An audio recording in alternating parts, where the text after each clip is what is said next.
Hello दोस्तों, आप सभी का हमारे इस YouTube चैनल पर हार्दिक स्वागत है।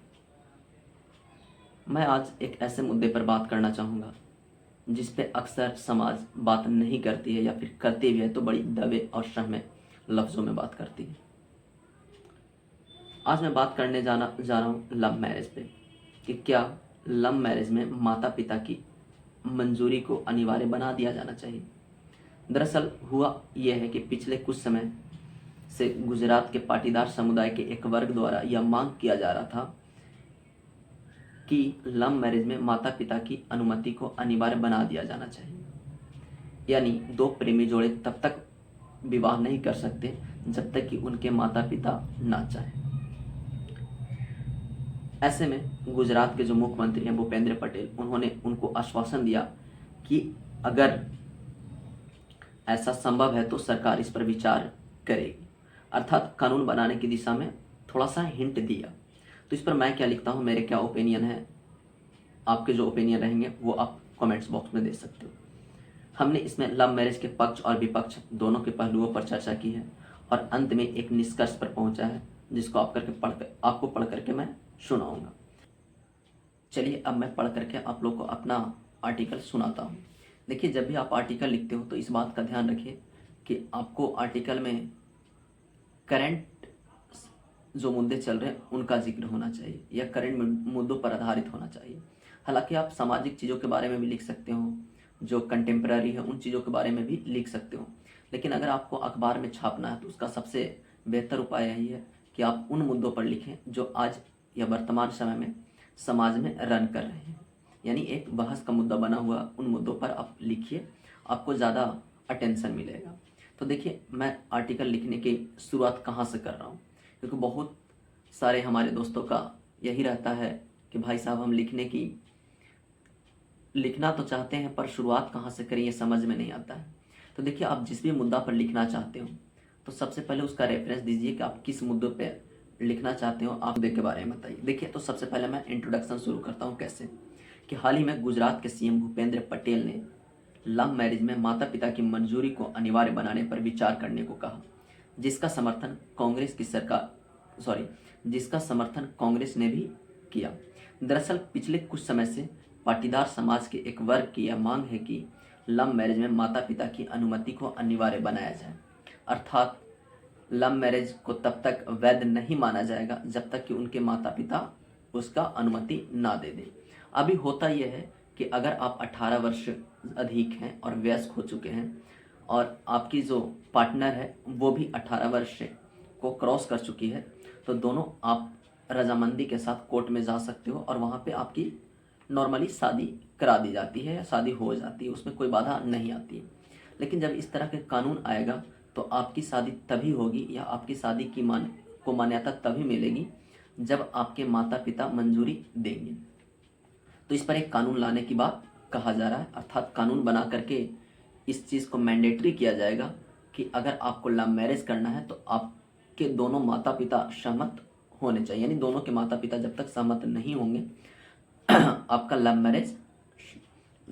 लव मैरिज ऑथेंटिक नहीं माना जाएगा या वैध नहीं माना जाएगा। देखिए, अब इस पे हम अपना क्या राय रखते हैं उसके बारे में लिखते हैं।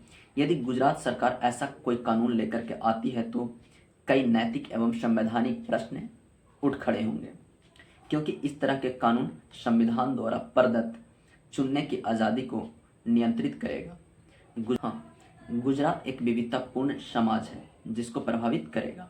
अधिकांश यह देखा जाता है कि लव मैरिज में भागकर शादी करने की नौबत तब आती है जब दोनों प्रेमी जोड़ों के धर्म, जाति या संप्रदाय आपस में मेल नहीं खाते।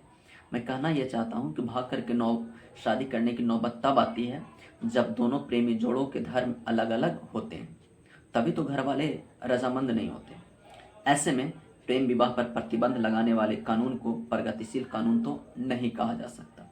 और आगे रीजन देंगे कि ऐसा मैं क्यों कह रहा हूँ कि प्रगतिशील नहीं कहा जा सकता। ये अब मैं यहाँ पे लव मैरिज के पक्ष में अपना ये जो मत है वो प्रस्तुत करता हूँ इस आर्टिकल में कि सरकार को लव मैरिज पे प्रतिबंध क्यों नहीं लगाना चाहिए। इसके निम्नलिखित कारण है कुछ ऐसा। तो देखिएगा, चूंकि प्रेम विवाह की नींव व्यक्तिगत चॉइस पर आधारित होती है, जिसमें दोनों पार्टनर शादी से पूर्व एक लंबा समय एक दूसरे के साथ गुजारते हैं, जिससे न सिर्फ एक दूसरे की गहरी समझ रखते हैं अपितु एक दूसरे के लिए या एक दूसरे को सम्मान भी करते हैं। ये जोड़े सामान्यतः सामान्य मूल्य, रुचियों एवं विश्वास के धागों से बंधे होते हैं। ऐसे में उनके बीच इमोशनल बॉन्डिंग अपेक्षाकृत मजबूत होता है, उनका प्रेम भी वास्तविक होता है। अतः वे भविष्य में आने वाली चुनौतियों का मिलकर सामना करने हेतु बराबर रूप से, अंडरलाइन कीजिएगा, बराबर रूप से तैयार होते हैं। सबसे बढ़कर अपनी पसंद एवं इमोशनल लगाव वाले व्यक्ति से सहजता के साथ अपने सुख दुख शेयर कर पाने में सहज होते हैं। हाँ, ये पॉइंट में हमने बताया। दूसरा इसका देखिएगा क्या बोलता हूं मैं। प्रेम विवाह का एक सामाजिक लाभ भी है, क्योंकि ऐसे विवाहों का प्रचलन बढ़ने से, अर्थात प्रेम विवाह का प्रचलन बढ़ने से दहेज प्रथा जैसी कुरीतियां समाप्त होंगी या समाप्त करने में मदद मिलेगी। हम जानते हैं कि दहेज प्रथा प्रत्येक साल हजारों हमारी बहन बेटियों को ले जाता है या फिर निगल जाता है जीते जी। हजारों हमारी बहन बेटियां दहेज प्रथा का शिकार हो जाती है, उनको अपने जान से हाथ धोना पड़ता है। तो प्रेम विवाह कहीं ना कहीं इस चीज़ को कम करने में हमारी मदद कर सकता है। साथ ही जाति आधारित जो भेदभाव है, जाति आधारित जो कुरीतियाँ हैं, जो ऊंच नीच की मानसिकता है, उसको भी कम करने में मदद करता है हमारा प्रेम विवाह। हाँ, उसके आगे मैं देखिए क्या लिखता हूँ। हाँ, लिखता हूँ कि प्रेम विवाह पर बल देना या फिर प्रेम विवाह को बढ़ावा देना इसलिए ज़रूरी है क्योंकि चूंकि शादी के बाद स्त्री और महिला दोनों एक दूसरे के साथ मिल करके अंतिम सांस तक छोटे बड़े चुनौतियों का सामना करते हैं और उनको सुलझाने का भी प्रयास करते हैं। ऐसे में उन्हें अपने पसंद के जीवन साथी चुनने के अधिकार को प्रतिबंधित करना या नियंत्रित करने का प्रयास करना अच्छा नहीं माना जाना चाहिए। स्वाभाविक है कि एक व्यक्ति की अगर उम्र 25 से 30 वर्ष की आयु में हो रही है और वो व्यक्ति अगर 60 से 70 साल की उम्र तक जीता है तो उसको अपने जीवन का आधा भाग बहुत सारी चुनौतियों से गुजारना पड़ेगा। और ऐसे में यह ज़रूरी है कि उसको एक ऐसा पार्टनर मिले, एक ऐसा साथी सहयोगी मिले जो न सिर्फ उसको समझे बल्कि आगे आने वाली चुनौतियों में बराबर का हकदार बने और दोनों मिल करके उन चुनौतियों को सुलझाए। तो ये लिखता हूँ, यह सही है कि हाँ, उसके बाद देखिए मैं और क्या काउंटर करना चाहता हूँ। यह सही है कि भारतीय संस्कृति पश्चिमी संस्कृति से अलग है। यहाँ अभिभावक बच्चे का पालन पोषण कर बड़ा करते हैं तथा उनसे यह उम्मीद की जाती है कि उनके बच्चे बुढ़ापा में उनका सहारा बनेंगे, परंतु भाग कर शादी कर लेने के बढ़ते प्रचलन से अभिभावकों का परेशान होना स्वाभाविक है। हाँ, यह लाजमी है कि भारतीय संस्कृति पश्चिमी संस्कृति से अलग है और यहाँ पे बच्चे, माता पिता क्या करते हैं, बच्चों को पालन पोषण करते हैं और उनको बड़ा करते हैं और उनसे यह उम्मीद करते हैं कि जब वे बूढ़ा हो जाएंगे तो उनका सहारा बनेंगे। लेकिन भाग करके शादी करने की बढ़ते प्रचलन के कारण उनका जो मनोबल होता है वो थोड़ा डाउन होता है। ऐसे में अगर किसी समाज द्वारा या किसी समाज के माता पिता के द्वारा यह मांग किया जाता है कि इस तरह के शादी को प्रतिबंध किया जाए तो कहीं ना कहीं गलत तो नहीं है। उसके बाद देखिए मैं क्या कहता हूँ। उसके बाद मैं विपक्ष में ये तर्क देता हूँ कि लव मैरिज के कौन कौन से नुकसान हैं ये। हालांकि यह कहना कि सभी प्रेम विवाह के जोड़े रोमांच एवं संतुष्टता से भरे होते हैं और हमेशा खुशहाल जीवन व्यतीत करते हैं, यह गलत होगा। यह सही है कि प्रेम विवाह परस्पर पसंद और रोमांस की विशेषता पर आधारित होता है, परंतु समय के साथ इन दोनों विशेषताओं में कमी आना लाजमी है।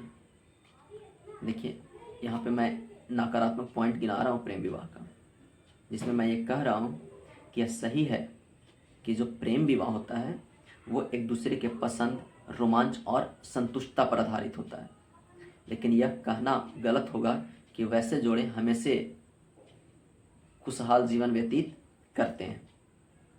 यह भी सही है कि पसंद और रोमांस दोनों में समय के साथ कमी आता जाता है, तभी तो देखते हैं कि समय के साथ दोनों के बीच झगड़े बढ़ जाते हैं, मतभेद बढ़ जाता है, ऐसे नौबत आ जाती है। वही मैं कहना चाहता हूँ यहाँ पे अपने शब्दों के माध्यम से। उसके बाद देखिएगा क्या मैं लिखा हूँ। हाँ, तनाव के जो कारण हो वो लिखता है। कुछ मामलों में प्रेमी जोड़ों को घर वाले स्वीकार नहीं करते। कुछ क्या, अधिकांश मामलों में प्रेमी जोड़ों को घर वाले स्वीकार नहीं करते, जिससे न सिर्फ पारिवारिक तनाव उत्पन्न होता है, कई दफ़ा तो हिंसक परिणाम भी भुगतने पड़ते हैं। अक्सर प्रेमी जोड़े बालिग एवं बेरोजगार होते हैं, जिससे उन्हें वित्तीय कठिनाइयों का सामना करना पड़ता है, जिसका प्रभाव उनके भविष्य में आने वाले बच्चों की परवरिश पर भी पड़ता है। अब स्वाभाविक है, अगर आप कुछ नहीं कर रहे हो, आप बेरोजगार हो और ऐसे में आप किसी पार्टनर के साथ विवाह कर लिए, तो स्वाभाविक है कि आपकी जिम्मेदारियां दुगनी हो जाती हैं और उन जिम्मेदारियों को निभाने के लिए आपके पास कोई वित्तीय सोर्स नहीं होते हैं। तो ना सिर्फ आपका जीवन गटर में जाता है, बल्कि आपके जो आने वाले बच्चे होंगे उनका भी परवरिश अच्छा से नहीं हो पाता है। मैं ये कहना चाहता हूँ। हाँ, पैराग्राफ चेंज करके देखिए मैं क्या लिखता हूँ कि वर्तमान दौर में भारतीय समाज तेज गति से आधुनिकता के दौर में प्रवेश कर रहा है। अतः इस समाज में सामंजस्य स्थापित करने हेतु व्यस्त पुरुष या स्त्री के पसंद को सिर्फ इस पूर्वाग्रह के आधार पर नज़रअंदाज नहीं किया जा सकता कि भिन्न जाति या समुदाय के जोड़ों ने एक दूसरे को चुना है। मतलब आज जिस प्रगतिशील समाज में हम लोग जी रहे हैं, उस समाज में किसी दो प्रेमी जोड़ों को सिर्फ इसलिए ना मिलने दिया जाए या इसलिए विवाह ना करने दिया जाए क्योंकि हम एक ऐसे माइंडसेट से ग्रसित हैं, एक ऐसे पूर्वाग्रह से ग्रसित हैं जो आज के समय में उतना रिलेवेंट नहीं रह गया है।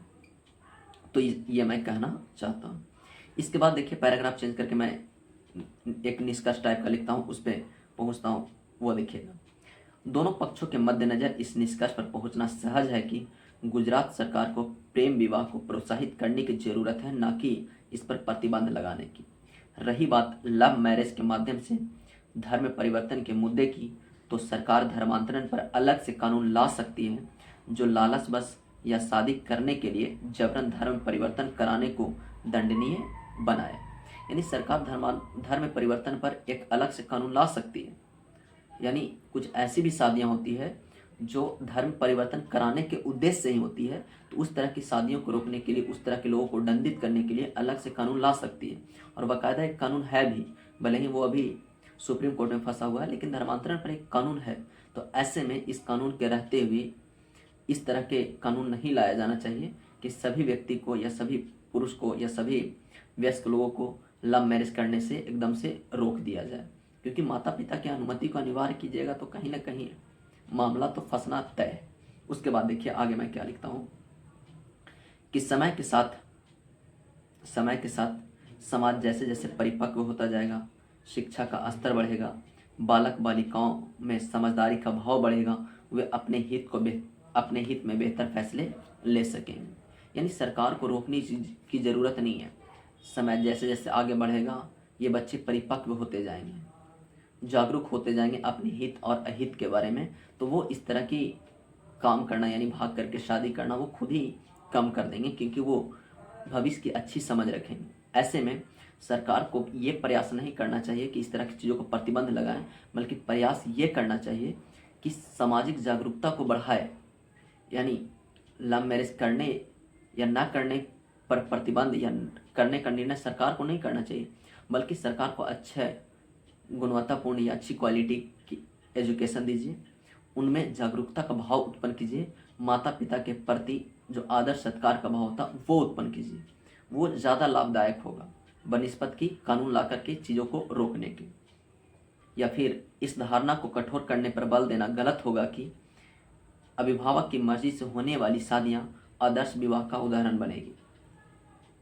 यानी इस कानून के माध्यम से एक मैसेज ये दिया जा रहा है या एक मैसेज ये देने का कोशिश किया जा रहा है कि अगर शादियों में माता पिता की मंजूरी अनिवार्य होगी तो शादियां बहुत अच्छी होंगी, वो जोड़े बहुत अच्छे से रह सकेंगे और अच्छे समाज का निर्माण करेंगे। उस पर मैं अपना स्टैंड क्या लेता हूँ कि यह कहना गलत होगा कि अभिभावक की मर्जी से होने वाली शादियां आदर्श विवाह का उदाहरण बनेगी।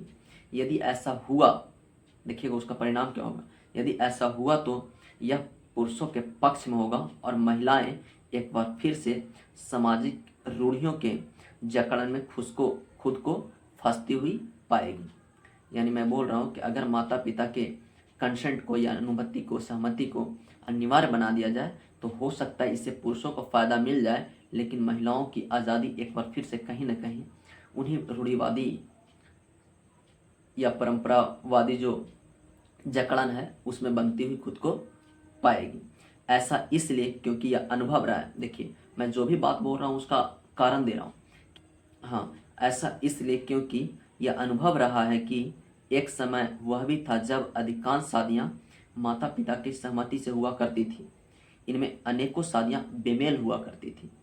सबसे बड़ी बात, आज से लगभग 20 साल 25 साल पहले जाइएगा तो भारत का 90% शादियाँ जो होती थी वो किनकी मर्जी से होती थी? माता पिता की मर्जी से। और उनमें से कई ऐसी भी शादियाँ थी जो बेमेल हुआ करती थी।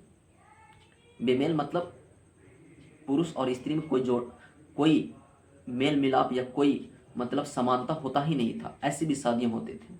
देखिए, मैं क्या बड़ा कठोर शब्द कह रहा हूँ कि एक वह भी समय था जब अधिकांश शादियाँ माता पिता के सहमति से हुआ करती थी। इनमें से अधिकांश शादियाँ बेमेल थी या बेमेल हुआ करती थी। विवाह के नाम पे 10 से 12 साल की बच्चियों को अधेड़ पुरुषों के हवाले कर दिया जाता था। ऐसी बेमेल शादियाँ न सिर्फ मानसिक कुंठा तक का कारण बनती थी बल्कि व्यभिचार को भी जन्म देती थी। व्यभिचार मतलब एक्स्ट्रा मैरिटल अफेयर, यानी पति पत्नी के संबंध के बावजूद किसी और से जाकर के संबंध बनाने की जो प्रक्रिया उसको बोलते हैं व्यभिचार, जो कि अनैतिक है, उसका जन्म देती है।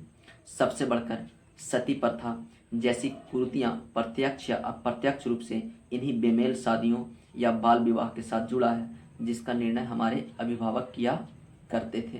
तो अंत में निष्कर्ष में मैं यही कहना चाहूँगा कि अगर आप इस तरह के कानून लेकर के आते हो तो ये कोई ज़रूरी नहीं है कि हम लोग एक आदर्श समाज की नींव रखेंगे, क्योंकि हम लोग इतिहास में झांक करके देखते हैं तो हम लोग देखते हैं कि हमारे अभिभावकों ने, हमारे माता पिता ने बहुत सारी ऐसी भी शादियाँ की जिसको हम लोग आदर्श विवाह तो नहीं मान सकते।